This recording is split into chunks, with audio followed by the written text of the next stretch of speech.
In thinking about secular ethics and how we could have a society in which people treat each other well and humanely without any particular established religion, I think it's very useful for us to think about the nations of the world, some of which are doing very well.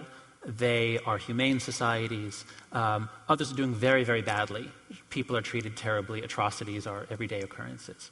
I think this is not because the people in some nations are very altruistic and the people in others are not compassionate altruistic.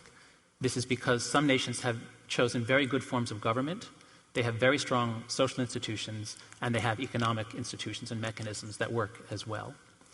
If tomorrow the Chinese said, oh, we were wrong, let us all leave Tibet, let all the Tibetans in exile come back, a government is formed, you're an advisor to the Tibetan government, what would you advise them? How would you set up a secular society in Tibet? Is that what you would do? And would it be socialist, capitalist? What would you do? Between socialism and capitalism, I'm a socialist. There's no question. And furthermore, I always describe myself as a Marxist. There's no secret. But not Leninist. In my mind, Marxism, I think the only economic theory where express the sense of concern about equal distribution. That's a moral thing. Whereas capitalism, how to make profit? Only that. And in order to get more profit, no hesitation to exploit. I think 1 decade or 2 decades, your capitalist, I think, some extent, use exploitation in cheap labor in China.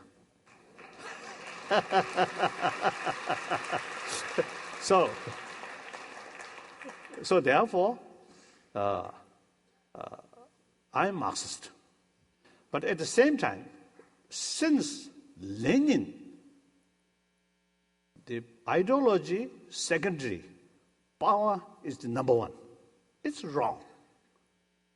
So then develop or create a society where full of suspicion, full of fear.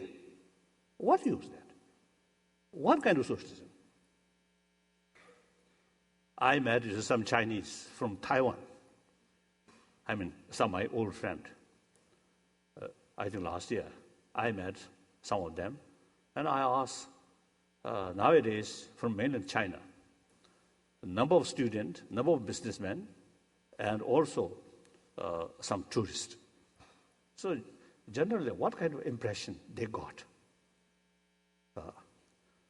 Then they told me, some Chinese from mainland China, after they spent longer period in Taiwan, then they express, now in this country or in this land, no fear.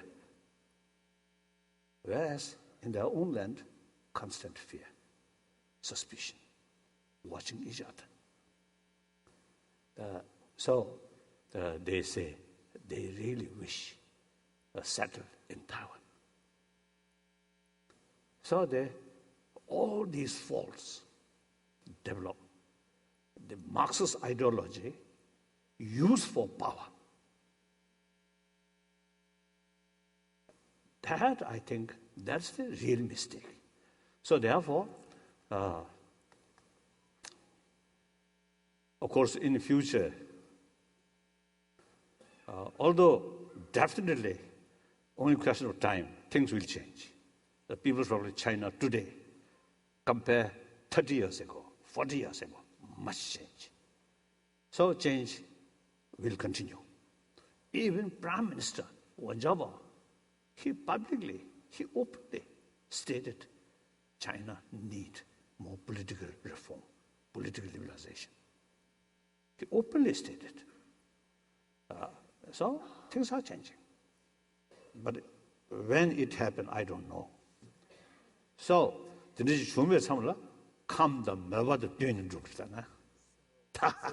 short answer is that when the time comes, then he will act in response to the need and appropriateness of the situation. If I may follow up. Basically, as I said earlier, yes. You see, okay. I think when we look whole global level, this gap, rich and poor, very serious matter.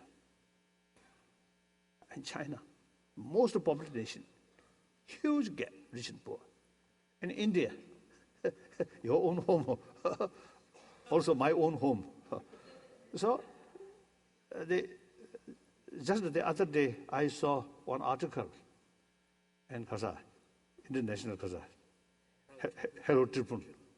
I saw the India sort of economy booming, not much effect to poorer section of the people.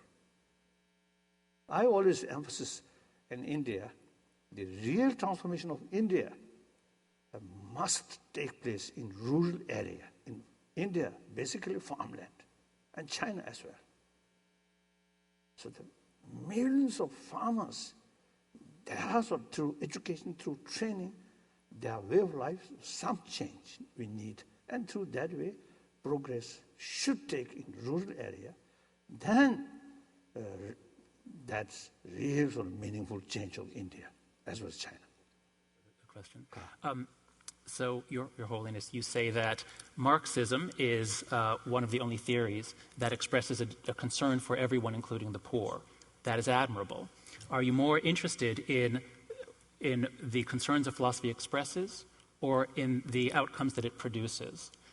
Marxism is based on the idea of from each according to his ability, to each according to his need. As a psychologist, I would say this is so contrary to human nature that if you run a society on this basis, you're guaranteeing that people generally will not work and will become rather dependent. It is a disaster, I would say. So my question to you is, if as an empirical fact it turned out that a Marxist government pretty much inevitably ends up with shortages, poverty, secret police forces, and an enormous amount of hierarchy, would you renounce Marxism? Oh. When the East European countries, formerly communist country, after they got freedom, I had the opportunity to visit these countries. Then I expressed, now time come, try to develop a new economic system, which is synthesize some of the ideas of socialism, also should include, then dynamic force in the capitalism also sort of adopt. So some kind of synthesize, sort of new sort of a new way I express. First I express in Prague, then Czechoslovakia, because my visit, you see, invited by President Havel. Oh, wonderful person, really wonderful person. So that's my feeling. But I myself, not an economist.